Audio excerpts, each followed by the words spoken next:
Bismillahirrahmanirrahim. Assalamualaikum warahmatullahi wabarakatuh.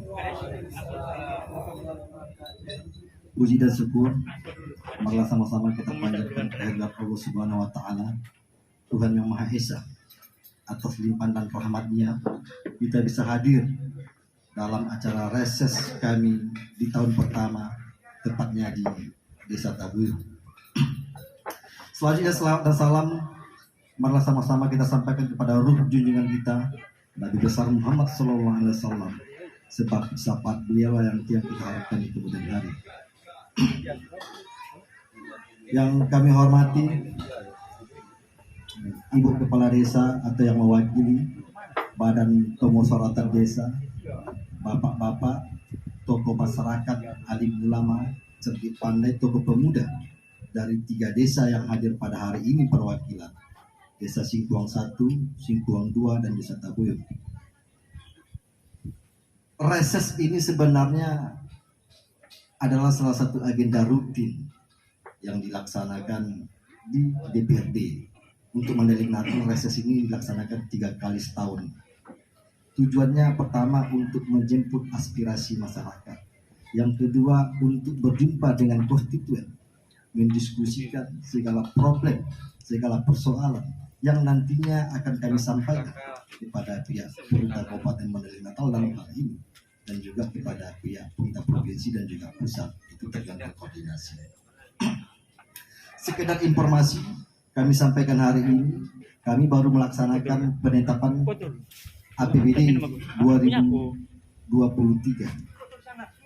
Untuk Desa Tabuyung kita mendapat 2 bangunan fisik jalan lingkungan di Al-Rasyid dan juga di daerah Pondok Roten. Dan di Singkuang juga kami sampaikan sudah kita alokasikan anggaran untuk pembangunan jalan lingkar kecamatan atau yang disebut dengan jalan pasar. Insya Allah pengerjaannya dalam waktu dekat ini, ditambah juga dengan jalan lingkungan. Artinya kalau kita berbicara ketimpang pembangunan, di mana-mana pasti ada ketimpangan. Tapi saya informasikan kepada Bapak Ibu sekalian, APBD Kabupaten Mandailing Natal berjumlah 1,6 triliun, cukup besar dan fantastis. Cuma kalau kita lihat belanja modalnya tidak lebih dari 300 miliar. 1,3 itu adalah belanja wajib, belanja pegawai, gaji buruh P3K, gaji ASN, dan belanja-belanja pegawai yang lain. Belanja modal itulah yang digunakan sebagai belanja pembangunan. Tidak lebih dari 300 miliar dibagi dengan 404 desa dan kelurahan yang ada di Kabupaten Mandailing Natal. Jadi disinilah peranan kita. Kalau ada perwakilan kita anggota DPRD untuk memperjuangkan aspirasi itu, bagaimana supaya dapilnya menjadi skala prioritas. Itulah tugas kami sebagai anggota DPRD. Dan kami informasikan sekali lagi, di dalam tahun ini juga kami dan juga pemerintah daerah Kabupaten Mandailing Natal sudah mengusulkan peningkatan dan pembangunan jalan dari Desa Tabuyung ke Manuncang sebesar 37 miliar. Kita doakan supaya itu tembus dalam tahun ini sehingga tidak ada lagi daerah-daerah kesulitan.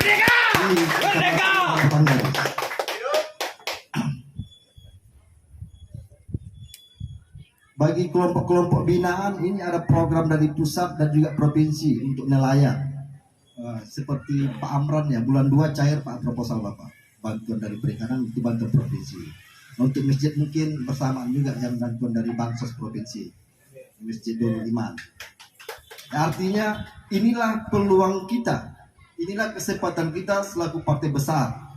Kita punya koneksi, punya jaringan mulai dari kabupaten sampai ke provinsi. Perlu kami sampaikan kepada Bapak Ibu sekalian, PDI Perjuangan memang kecil di Kabupaten Mandailing Natal, 1 kursi dari 40 kursi yang ada. Tapi saya dipercaya duduk di badan anggaran.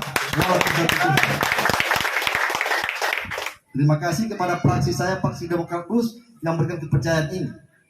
Yang kedua, dari 100 anggota DPR provinsi, 20 orang PDI Perjuangan.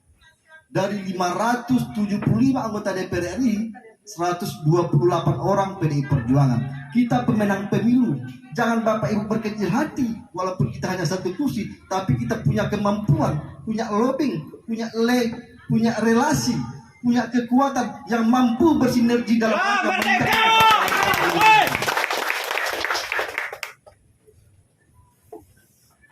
Fokus saya hari ini untuk di 2023 dan juga nantinya di 2024, bagaimana kue pembangunan itu sayatannya lebih besar ke daerah Pantai Barat, karena kita tahu sumber PAD paling besar itu adalah dari daerah Pantai Barat, terutama daerah kita Muara Batanggadis, Natal, Batahan, dan Sinunukan. Merdeka! Di dalam pengantar reses ini tidak banyak yang saya sampaikan. Nanti kita buka di dalam sesi diskusi. Informasi terakhir, saya udah ngomong dengan Kadis Lingkungan Hidup. Saya melihat banyak sampah yang bertebaran di desa kita ini. Saya udah sampaikan supaya dibangun TPS 3R untuk pengelolaan sampah, sehingga nanti sampah-sampah ini bisa diolah menjadi bahan-bahan organik yang bisa dimanfaatkan. Cuma Dinas Lingkungan Hidup meminta lokasinya 10 meter kali 10 meter untuk pembangunan itu. Kalau ada yang berkenan menghibahkan, alhamdulillah syukur. Kalau tidak ada, ya sama-sama kita cari bagaimana upayanya. Karena itu salah satu langkah untuk mengurai sampah, mengurangi penyakit yang disampaikan abang kita tadi. Yang ketiga, masalah kerawanan banjir ini perlu ada sosialisasi yang tegas, terutama bersinergi antara pemerintah kabupaten dan juga pemerintah desa. Mungkin ini kan banyak saluran yang tersumbat ini. Kita data, kita sosialisasikan. Kalau memang ada yang membangun jalan di depan rumahnya tanpa gorong-gorong, ya harus bersedialah jadi bongkar. Nanti kita juga bantuan dari perusahaan supaya CSR-nya dialokasikan untuk normalisasi atau perbaikan parit-parit yang ada di Desa Tabung supaya tidak ada yang lagi yang tergenang, karena tergenang itu menyebabkan sumber penyakit. Hari ini kita tahu DBD tinggi, stunting tinggi, salah satu penyebabnya itu. Jadi untuk Muara Batanggadis